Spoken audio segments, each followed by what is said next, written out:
మీరు స్నానం చేస్తున్నప్పుడు కానీ లేదా మిర్రర్ ముందు మీ బాడీని చూసుకుంటున్నప్పుడు లేదా రోజంతా వర్క్ చేసి ఈవినింగ్ టైంలో కానీ నైట్ టైంలో కానీ మీ బాడీలో కింద భాగంలో చూసుకుంటే ఒక చిన్న వాపులాగా గమనిస్తూ ఉంటుంది. ఈవినింగ్కి కానీ రాత్రికి కానీ వాపు పెద్దదవుతూ ఉంటుంది. అదే వాపు కనుక ఒకసారి నిద్రపోయి పొద్దున్న లేచి చూసేసరికి వాపు సైజు తగ్గిపోవడమో లేకుంటే వాపు అసలు కనపడకపోవడమో జరుగుతూ ఉంటుంది. ఏంటి ఇది అసలు ఎందుకు వచ్చింది, అదేమన్నా గ్యాస్ పట్టేసిందా లేదంటే కొవ్వు పెరిగిందా లేకుంటే కండరాలు పట్టేశాయా మజిల్ పట్టేసిందా అని ఎక్కువ మందికి డౌట్ వస్తూ ఉంటాయి. కానీ అవి ఏవి కావు, అది ఒక హెర్నియా అనే జబ్బుకు సంకేతం. అసలు ఈ హెర్నియా అంటే ఏంటి అనేది తెలుసుకునే ముందు మన బాడీ అనేది చాలా మంచి ఇంటెలిజెంట్ సిస్టమ్ అండ్ ఆ ఇంటెలిజెంట్ సిస్టంలో అప్పుడప్పుడు ఏదైనా జరగకూడదు జరుగుతున్నప్పుడు చిన్న వార్నింగ్ సైన్స్ అండ్ సిమ్టమ్స్ వస్తూనే ఉంటాయి. కానీ ఎక్కడ నిర్లక్ష్యం జరుగుతుంది అంటే అది ఇచ్చిన హింట్ని మనం క్యాచ్ చేయలేక డిలే చేయడం వల్లనే డిజాస్టర్స్కి దారితీస్తూ ఉంటాయి. ఈ వీడియోలో మనం అసలు ఆ వాపు ఎందుకు వచ్చింది, దానికి ఏం చేయాలి ఆర్ సరైన టైంలో ట్రీట్మెంట్ తీసుకోకపోతే ఎటువంటి కాంప్లికేషన్స్ జరుగుతాయి అనేది డిస్కస్ చేసుకుందాం.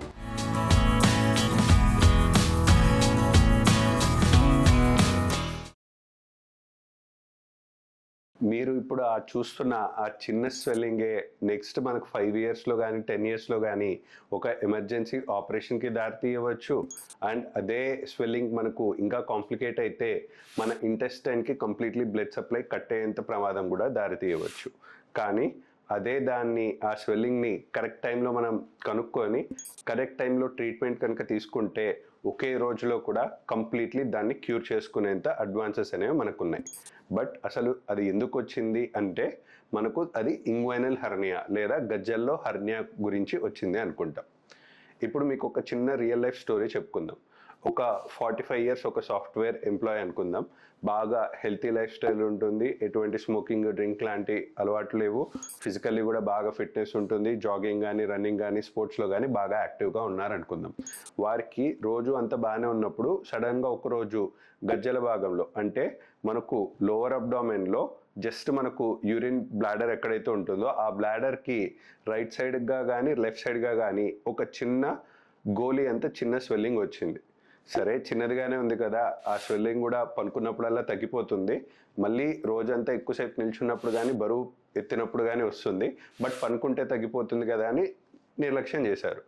అదే స్వెల్లింగ్ నెక్స్ట్ 6 మంత్స్లో చూసుకున్నట్లయితే గోలీ సైజులో ఉన్నది కాస్త కొంచెం నిమ్మకాయ సైజులో అయింది. ఇది వరకు అయితే పెద్దగా నొప్పి డిస్కంఫర్ట్ ఉండేది కాదు, కానీ ఇప్పుడు రోజంతా ఎక్కువసేపు నిల్చున్నప్పుడు కానీ ఉంగి ఏదైనా పని చేస్తున్నప్పుడు కానీ కొంచెం ఇబ్బందితో స్టార్ట్ అయింది. ఎస్, ఇప్పుడు ఇదే మనిషి కరెక్ట్ టైంలో కనుక దీన్ని కనుక్కుంటే మనకు ఎటువంటి ప్రాబ్లంకి దారితీయదు.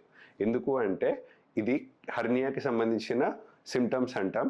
అండ్ హెర్నియాలో మనం ఎంత త్వరగా డయాగ్నోస్ చేసుకొని ఎంత త్వరగా ట్రీట్మెంట్ తీసుకుంటే అంత బెస్ట్ రిజల్ట్స్ అనేవి మనకు రావడం జరుగుతుంది. సో ఇప్పుడు మనకు ఆ కనిపిస్తున్న వాపునే మనం హెర్నియా అంటాం. అసలు హెర్నియా అంటే ఏంటి, అదేమన్నా క్యాన్సరా లేకుంటే ఏదైనా ఉండకూడని భయంకరమైన జబ్బా అంటే కానే కాదు. అది కేవలం ఒక మజిల్లో వచ్చిన వీక్నెస్ అంటాం.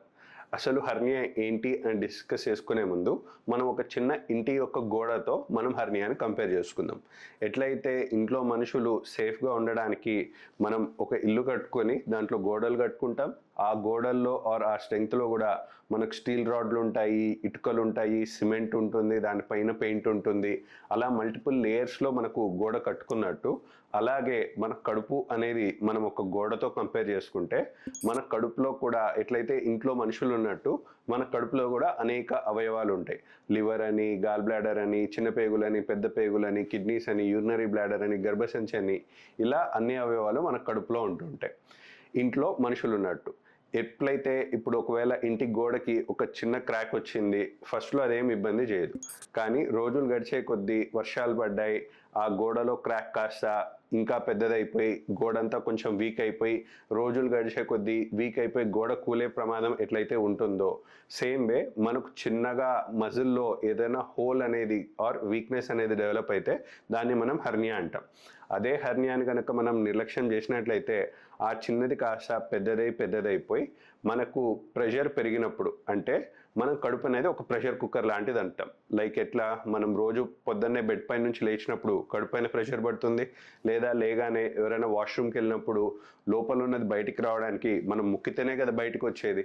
సో ఎట్లయితే ప్రెషర్ కుక్కర్లో బాగా ప్రెషర్ పెరిగినప్పుడు అంతా ఒక విజిల్ కూత కోసినట్టు వస్తుందో, సేమ్ వే మనకు ఇక్కడ కడుపులో ఉన్న అవయవాలకి మనం దగ్గినప్పుడు కానీ, ఎక్కువసేపు నిల్చున్నప్పుడు కానీ, బరువులు ఎత్తినప్పుడు కానీ ఇలా ప్రెషర్ పెరిగినప్పుడల్లా లోపల ఉన్న పేగులు కానీ, పేగుల పైన కొవ్వు కానీ బయటికి ఎక్కడైతే వీక్ పోర్షన్ ఉందో ఆ ప్రెషర్ని తట్టుకోలేక బయటికి రావడానికి ప్రయత్నిస్తే దాన్నే మనం హెర్నియా అనే చెప్పుకుంటాం. ఇప్పుడు మనకేమనుకున్నాం, గోడలో చాలా లేయర్స్లో మనకు ప్రొటెక్షన్ ఉంది అంటాం. అలాగే మన కడుపులో ఉన్న గోడలో ఎన్ని లేయర్స్ ఉంటాయి అని చూసుకుంటే చాలానే అంటాం. మొదటగా పైన మనకున్న లేయర్ స్కిన్ అంటాం. స్కిన్ కింద అందరికీ కూడా ఒక లేయర్ ఆఫ్ ఫ్యాట్ అనేది ఉంటుంది. ఆ ఫ్యాట్ కింద మజిల్ ఉంటుంది. ఆ మజిల్కి కూడా మనకు పొరలు అనేవి ఉంటాయి.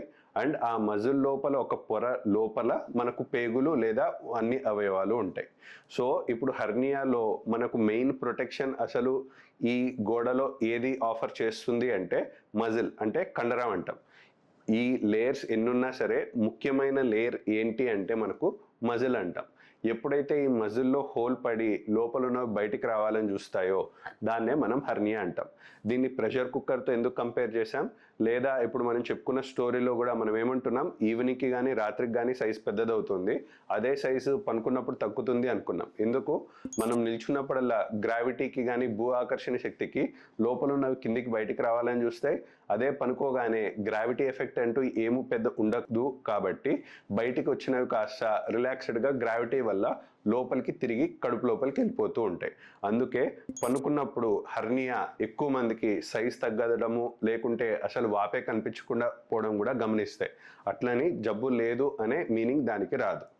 సో ఈ వీడియోలో మనం కేవలం హెర్నియా అంటే ఏంటో చెప్పుకున్నాం. బట్ హెర్నియా గురించి చెప్పుకోవడానికి మనకు సముద్రం అంత ఇన్ఫర్మేషన్ ఉంది కాబట్టి మన రాబోయే వీడియోస్లో, మన నెక్స్ట్ సిరీస్లో అసలు హెర్నియా ఆ భాగంలోనే మజిల్ ఎందుకు వీక్ అయింది అండ్ దానికి ఇంకా కాంప్లికేషన్స్ ఏమేమి ఉండొచ్చు, ట్రీట్మెంట్లో మెడిసిన్స్తో సెట్ అవుతుందా లేకుంటే సర్జరీ మాత్రమేనా, సర్జరీ ఒకవేళ చేయించుకుంటే కూడా లాప్రోస్కోపీ బెటరా, ఓపెన్ సర్జరీ బెటరా, అండ్ సర్జరీ తర్వాత ఎటువంటి జాగ్రత్తలు తీసుకోవాలి హెర్నియా సర్జరీ సక్సెస్ కావాలి అంటే అనేది మన తదుపరి నెక్స్ట్ ఫాలో అప్ వీడియోస్లో డిస్కస్ చేసుకుందాం.